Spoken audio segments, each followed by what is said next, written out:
Yeah, you doing, Garage Door Mike? Part 2 here. Got that track out of there.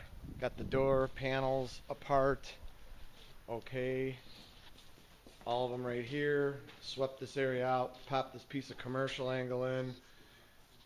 Just to give us a little something. Just wedged it. You can see we smacked the crap out of it with a hammer. This will be part 3. We'll do a part 3 here when it's all done, said and done, but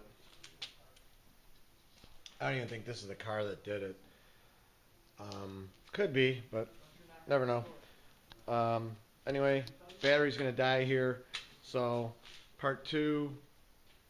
We'll get a part 3 in here with a new door, probably a new opener. Innovative 630-271-9343 www.door.com. Like us on Facebook, we'll like you, we'll like you anyways. Thanks for watching our video, part 2 of the hit door. And as always, I tell everybody and encourage everybody to praise the Lord. Thank you for watching our video.